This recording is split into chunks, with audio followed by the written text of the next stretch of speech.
Bon, très cher viewers cinéphile, très content de vous retrouver pour ces shorts en plusieurs parties sur ma critique de Zootopie 2, dernier né des studios Disney. En plus, ce studio original Walt Disney Studio qui travaille bien sur les productions originales Disney, hein, sur l'animation classique et sur l'animation, enfin jusqu'à l'animation 3D, hein, d'où sont passés justement les mondes de Ralph, le premier Zootopie par exemple, ou la Reine des Neiges, entre autres, ou même les nouveaux héros. Bref.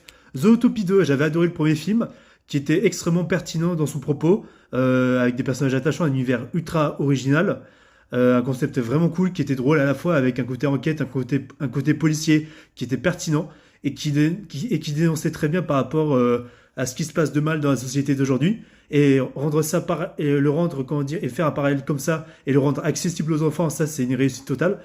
Et bon, finalement, je suis allé voir. Et donc, finalement, il y a eu ce deuxième film-là qui est sorti. Bon, ce sera des critiques 100% spoiler dans les nombreuses parties que je vais faire en critique en short sur Zootopie 2.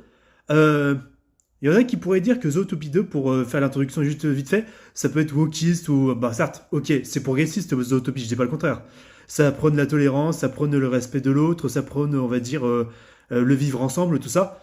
Mais ça le fait de manière où il y a à la fois ce côté satirique de Disney, enfin sur Disney, et à la fois ce côté un peu osé sur les blagues qui touchent à la fois les enfants, enfin comment dire, qui touchent les adultes, mais il y a aussi des blagues qui peuvent être adaptées aux enfants, c'est ça que je veux dire. On pouvait dire que pour le film Zootopie, c'était sur une politique anti-Trump, tout ça, à une époque où voilà, c'était assez incertain à un certain moment.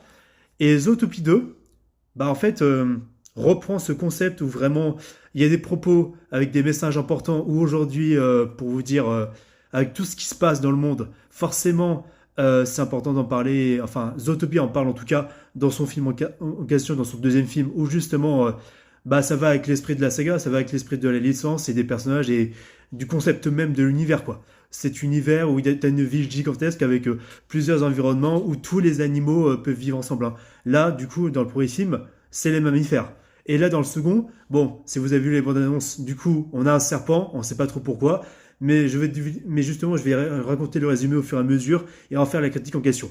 Donc, dire que c'est un film, voilà, woke, je suis pas d'accord parce que c'est un film qui parle de progressisme, enfin, qui parle de tolérance, euh, de, qui parle de tolérance et qui est engagé, pour moi, et qui arrive à faire la part des choses sans être militant, sans être, comment dire, moralisateur. C'est ça, en fait, le truc.